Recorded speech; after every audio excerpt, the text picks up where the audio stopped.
નમસ્કાર મિત્રો સ્વાગત છે તમારું અમારી યુટ્યુબ ચેનલમાં। આજે તારીખ મિત્રો 16 ઓક્ટોબર 2025 છે, ત્યારે આજે મહત્વના સમાચારો પર નજર નાખીશું। તો સૌપ્રથમ સૌથી મોટા સમાચાર સામે આવી રહ્યા છે મેક્સિકોથી શરૂ કરીને અલાસ્કા સુધી ભારે વરસાદ જોવા મળી છે અને પૂરની પરિસ્થિતિનું નિર્માણ થયું છે।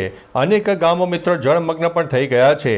એલાસ્કાના તટીય વિસ્તારોમાં તેજ હવા અને ભારે વરસાદને કારણે હાઈ એલર્ટ આપવામાં આવ્યું છે।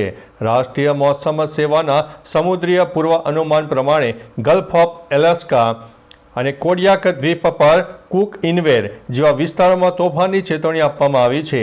મેક્સિકોમાં ભારે વરસાદથી 60થી વધુના મોત થયા છે અને કલાકના 55થી લઈને 102 કિલોમીટરની ઝડપે વાવાઝોડું પણ ફૂંકાઈ રહ્યું છે। મિત્રો, અન્ય મહત્વના સમાચારની વાત કરીએ તો કાકરાપાર નહેર 3 મહિના માટે બંધ રહેશે તો ખેડૂતોને નુકસાન ભોગવવું પડશે। સિઝન સમયે જે ખેતી માટે પાણી નહીં મળે તો ખેડૂતો હવે ભડકી રહ્યા છે। શેરડી, શાકભાજી, અન્ય પાકોના ઉત્પાદન ઉપર તેની ભારે અસર થઈ શકે છે। 2000 કરોડનું આર્થિક નુકસાન થવાનો અંદાજ પણ લગાવવામાં આવી રહ્યો છે। એટલે કે મિત્રો, વાત છે ઉકાઈના કાકરા પર જમણા કાંઠા નહેર વિભાગની। મિત્રો, અન્ય મહત્વના સમાચારની વાત કરીએ તો ધોરણ 12ના વિદ્યાર્થીઓ માટે ખાસ એક આયોજન કરવામાં આવ્યું છે।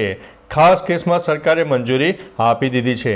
મહત્વનું છે કે ધોરણ 12 પૂરક પાસ વિદ્યાર્થીઓને આ વર્ષે પીટીસીમાં પ્રવેશ મળશે। જી હા દોસ્તો, જે વિદ્યાર્થીઓ ફરીથી પરીક્ષા આપી હતી, જે નાપાસ થયા હતા, પૂરક પરીક્ષા આપી હતી, તેમના માટે પીટીસીમાં પ્રવેશના દ્વાર ખુલી ગયા છે। બીજા તબક્કાની પ્રવેશ પ્રક્રિયામાં પૂરક પાસને સમાવેશ કરવામાં આવશે। 102 કોલેજમાં હાલ 1300થી વધુ સીટો ખાલી હોવાનો અંદાજ છે। મિત્રો, અન્ય મહત્વના સમાચારની વાત કરીએ તો રાશન કાર્ડ તમારી પાસે હોય તો હવે ધ્યાન રાખજો, હવે આ પુરાવો ક્યાં ઉપયોગમાં આવશે અને ક્યાં ઉપયોગમાં નહીં આવે। અન્ન નાગરિક પુરવઠા વિભાગનો મોટો નિર્ણય સામે આવી ગયો છે। રેશન કાર્ડનો હવે રહેઠાણના પુરાવા તરીકે મિત્રો ઉપયોગ નહીં કરી શકાય। એટલે કે આપણે ગમે ત્યાં ડોક્યુમેન્ટ આપી દેતા હતા રહેઠાણના પુરાવા તરીકે, તો હવે તે માન્ય રહેશે નહીં। હવે માત્ર જાહેર વિતરણ વ્યવસ્થા હેઠળ અનાજ મેળવવા પૂરતું જ રેશન કાર્ડનો ઉપયોગ કરવામાં આવશે। મિત્રો, અન્ય મહત્વના સમાચારની વાત કરીએ તો મધ્ય ગુજરાતના આણંદના ચિખોદરામાં રહેતા ડીપી સ્વામી અને વીપી સ્વામીનું મોટું કાવતરું સામે આવ્યું છે। જી હા દોસ્તો, વડોદરાના સાવલીમાં સ્વામિનારાયણ મંદિર બનાવવાના નામે ₹4.50 કરોડની છેતરપિંડી આચરવામાં આવી છે। 339 વીઘા જમીનની ખરીદીમાં પાર્ટનરશિપની લાલચ આપી હતી અને અમદાવાદના બિલ્ડર પાસે રૂપિયા પડાવી લીધા। 2 સ્વામી સહિત 8 વ્યક્તિઓ સામે ગુનો નોંધવામાં આવ્યો છે। મિત્રો, અન્ય મહત્વના સમાચારની વાત કરીએ તો નરોડાથી સૌથી મોટા સમાચાર સામે આવ્યા છે। સવારના ઉઠીને ચાલતા જ લોકોના પગ લાલ થઈ ગયા। નરોડામાં હવાના પ્રદૂષણે હવે મિત્રો માજા મૂકી દીધી છે। લાલ રજકણોની છવાઈ ગઈ છે ચાદર। ખાસ કરીને મ્યુનિસિપલ કોર્પોરેશને જીપીસીબી પર દોષનો ટોપલો ઢોળી દીધો છે અને ઘણા સમયથી થયેલી રજૂઆતો સામે આંખ આડા કાન પણ કરવામાં આવી રહ્યા છે। એમાં ખાસ કરીને પશુપતિ ઇન્ડસ્ટ્રીને ક્લોઝર નોટિસ પણ આપવામાં આવશે તેવો એક આદેશ જારી કરવામાં આવ્યો છે।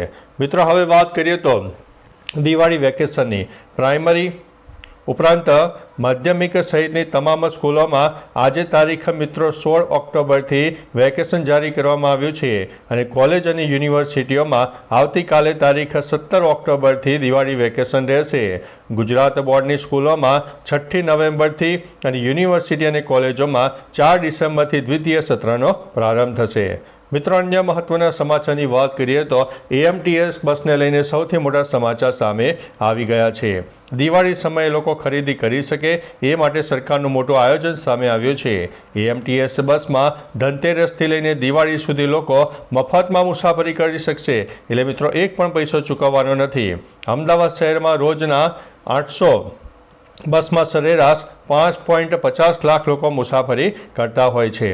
મિત્રો, અન્ય મહત્વના સમાચારની વાત કરીએ તો અમદાવાદના શાસ્ત્રીનગરમાં મોબાઈલ ઉપર લિંક મોકલીને ફોન હેક કરી દીધો અને ₹1.28 લાખ સેરવી લેવામાં આવ્યા છે। એટલે મિત્રો, હવે જ્યારે તહેવારોનો સમય આવી રહ્યો છે ત્યારે તમને લોભામણી લાલચ પણ આપવામાં આવી શકે છે, ખોટી વેબસાઇટ પર બની શકે છે અને તેમને વોટ્સઅપ દ્વારા એક લિંક મોકલવામાં આવતી હોય છે।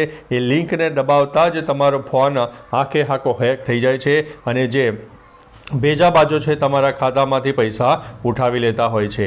મિત્રો અન્ય મહત્વના સમાચારની વાત કરીએ તો ફટાકડા અંગે સૌથી મોટા સમાચાર સામે આવ્યા છે। અમદાવાદમાં ફટાકડા અંગે એક પણ ફાયર સેફ્ટી સર્ટિફિકેટ અપાયું નથી।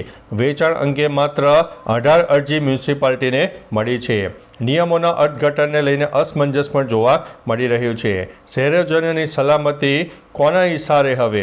મંજૂરી વગર વેચાતા ફટાકડા, લારીઓમાં ફટાકડા વેચાય છે, દુકાનોમાં ફટાકડા વેચાય છે, ઘણી જગ્યાએ ફાયર સેફ્ટી પણ નથી, તો હવે જોવું રહ્યું। મિત્રો અન્ય મહત્વના સમાચારની વાત કરીએ તો અમદાવાદના અમરાઈવાડીના 3 શખ્સોએ જૈન સમાજના 16 વેપારીઓનું 5.42 કરોડનું ફુલેકું ફેરવી નાખ્યું છે। જી હા દોસ્તો, સમાજની મંડળી બનાવી અને નાણાં રોકાણ કરાવીને ઉઠામણું કરી દીધું છે।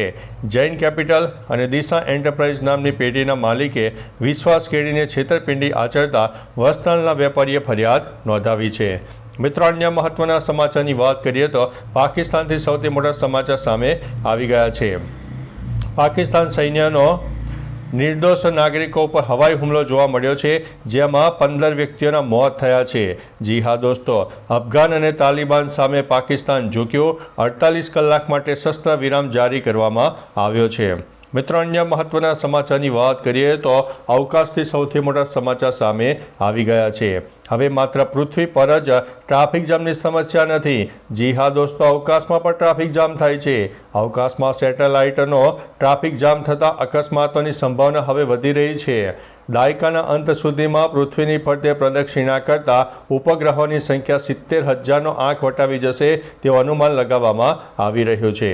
તો ચાલો મિત્રો, ફરીથી દેશ અને દુનિયાના સુપરફાસ્ટ સમાચાર લઈને મળતા રહીશું। ત્યાં સુધી અમને રજા આપશો। નમસ્તે।